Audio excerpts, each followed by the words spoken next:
Hi, how are you? My name is Houston and welcome back to another video.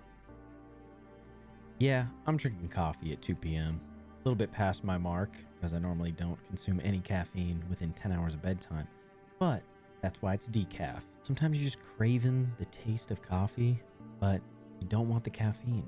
You don't want to consume your fourth cup of coffee for the day, and that's me. As the title states, something heartbreaking has happened. Absolutely tragic. A complete devastation of all expectations. Yep. Sakamoto Days is finally getting an anime. All right, back here on another Crab's Treasure, and I have not played this since the last video, so we are going to be hopping right back in at the moon caves where this blob wants me to venture towards the back of the cave and find where its actual body is, its corporeal form. Wait, I kind of forgot how to play this game. I literally played Paper Mario for like one day and I forgot how to play the crab game. So yeah, Sakamoto Days finally getting an anime. And it's funny because obviously I was talking about that last video. It seems like the studio that's getting it or that got it, it's a Netflix studio, or Netflix acquired the rights to it basically to adapt it. But the studio doing it is Studio TMS, which I'm not crazy familiar with, but just based on what I've seen and the director that they have in charge of it, I don't want to be negative, but it's hard to be positive about something like this, especially when you've come to really enjoy the series like I have. All right, yeah, sure. Just, float down there. Don't even land where I can grab you. There was a preview that got released for it, and for the most part, it actually looks pretty good, but the concerning part is it seems to lack this flavor that the series has. They're just shells everywhere for those to see. There are cathedrals everywhere for those with eyes to see them. Oh my god, a shot glass. That's new. Preview looks cool for the most part, but some of the background colors on the shots just don't really look all that good. And then some of the animation, or not really the animation per se, but definitely the compositing on a lot of the shots is just not what I would want to see from the show. It's not even the series that makes the compositing what I don't want to see. It's just that type of compositing in general. There's this sort of airbrush quality to a lot of the shading that I really dislike when it comes to adaptations. It's really apparent in the Boruto series. So you can see the shadows on objects like people, for instance, or their face shadows, and they're shaded in with what looks like an airbrush. The shadows don't have harder edges. And I'm not saying that's a wrong way of shading or anything like that, because everybody has their preferences and that's fine. That's just not something that I prefer. And I'm saying this as someone who is only semi-familiar with the animation pipeline, so I'm not an expert or anything, and I'm not claiming to be. When you have the overuse or complication of shading like that, it makes it more difficult to have cuts that prioritize a lot of movement, especially in a series that is very reliant on a lot of hand-to-hand combat. And like I was talking about in... Oh my god, I'm horrible at this game. My timing is just so bad. Like I was talking about last week, there's a ton of creativity in the movement of characters throughout the panels and the actions that they do. And I think that if movement in the animation process isn't prioritized, then, or for instance, the staff doesn't have enough time to prioritize those things, then it's going to make it really difficult to have an adaptation be made that is faithful to the original manga. I don't know, man. We'll see. You never know. Some of it could change, or maybe it'll surprise all of us. So looking forward to that. Regardless, I mean, I'm going to be watching because I'm really loving the series where I am so far and reading it. But at the end of the day, if it's bad, it's bad. And just like with so many other series, if it's bad, we will always have the manga. It'll be all right. Oh, looking like there's a boss maybe right there. Hello, crab with a trash bag on your head. He's very scary looking. Okay, the triple attack. Oh, quadruple attack. Okay. Blue aggro symbol lets you know an enemy is about to perform a crushing attack. These are powerful blows. They're likely to break your shell. Okay, well, I'm so close to him. This happened when I first got the red aggro attack. So he's probably going to jump in the air right now. If he does that, I have a good chance of dodging this roll. And I'm sitting here explaining it because I'm scared that I'm going to get hit by it. No!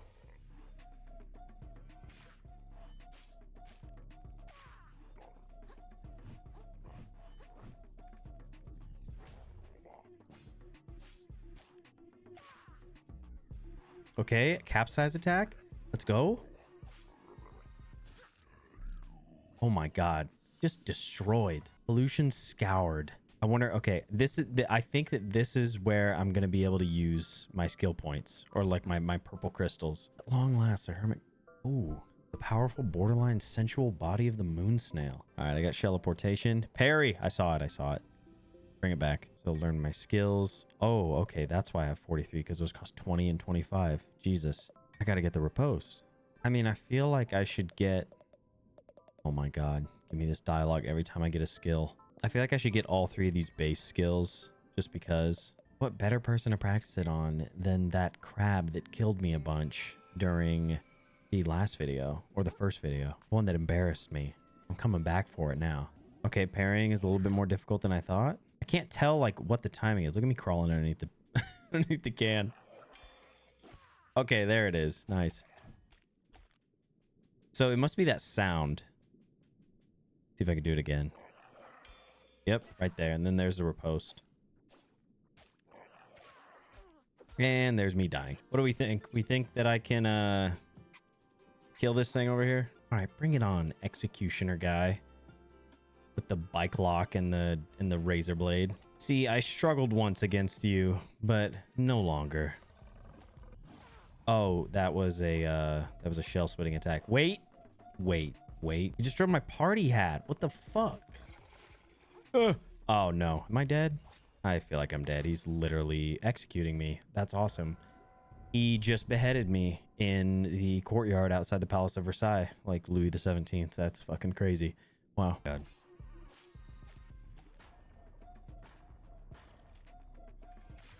Okay, let's go. Get capsized, buddy.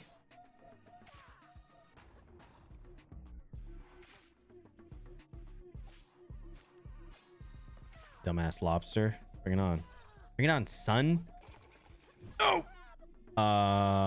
Executed again? That's immediate death. Cool.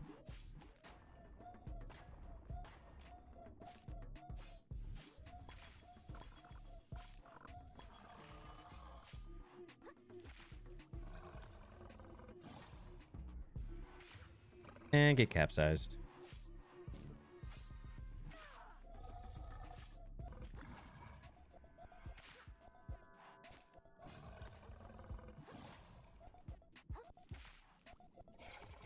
No!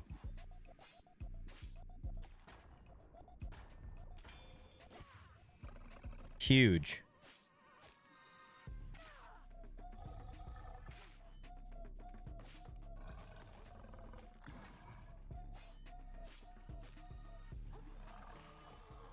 I'm so scared. I'm frightened. Look how frightened I am.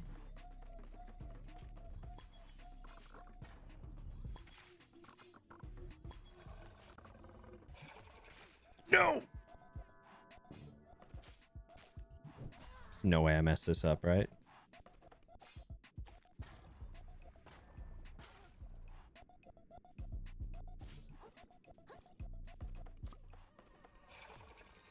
Oh my god.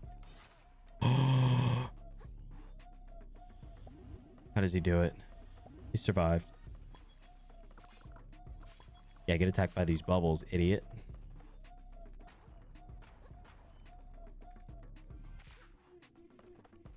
I'm greedy. Yes. Yes. Can I take this? Can I like... I want to behead people. I didn't realize that this map would be this big. Like just this main area would be this big. There'd be so much to explore.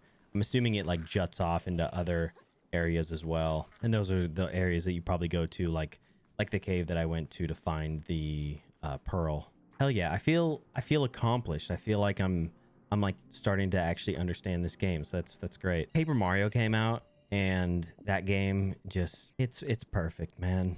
It's just perfect. It almost brings a tear to my eye. It's hard to believe that growing up, I played that game so much, and now in 2024, there's another release of it, and it's everything.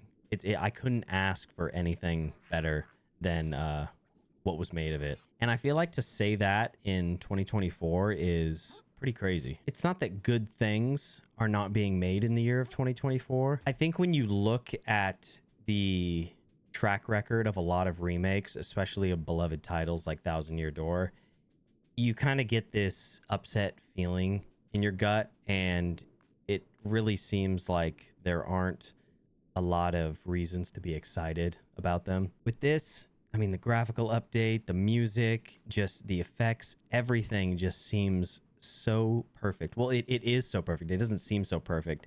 There isn't one part of the game so far, and I'm on chapter 3 now.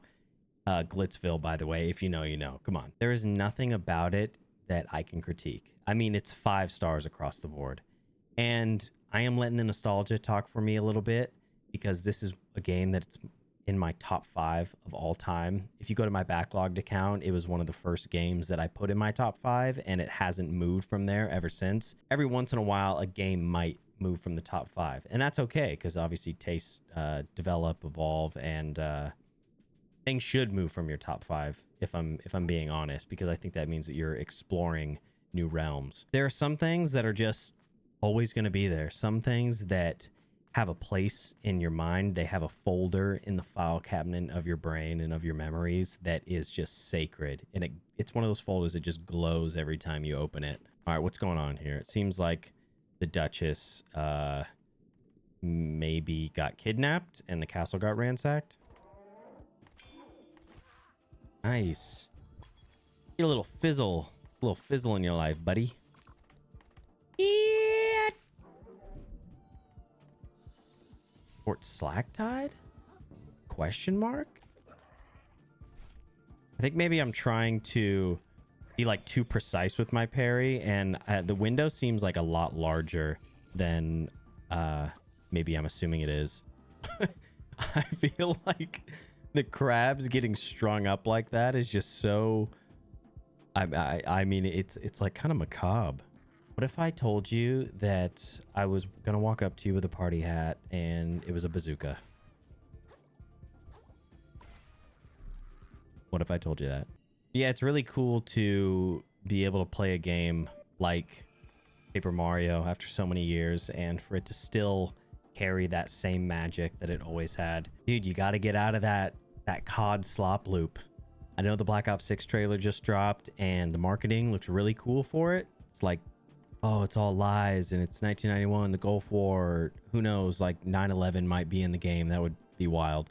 But seems like the old COD machine, the cogs have started to turn, and I am in a bit of a recovery period right now. I have abstained from COD for a minute, but the single player games are just too good right now. There are way too many games out there to enjoy and find the wonder in, to only play 2K or Call of Duty or, you know, Valorant. Pick your FPS poison. By the way, full disclosure, there's a very good chance I'm probably going to buy Call of Duty this year.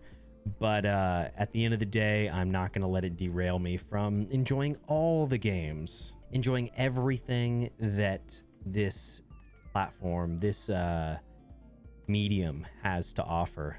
Because that's what it should be about. It should be more about exploration and not about trapping yourself in this hole. And in that same way, I'm trying to... Oh my god, I lost a heart kelp. In that same way, I'm trying to be positive about the whole Sakamoto Days thing. So if the adaptation's not good, then we still always have the manga. And just like with every other series before I started reading Sakamoto Days, there will always be another series that comes out of the blue that surprises you and that ends up being something that touches your heart, touches your soul, and that you appreciate on a level that you never thought you could. So with that being said, thank you for watching. I appreciate it, and I'll I'll see you on the next one.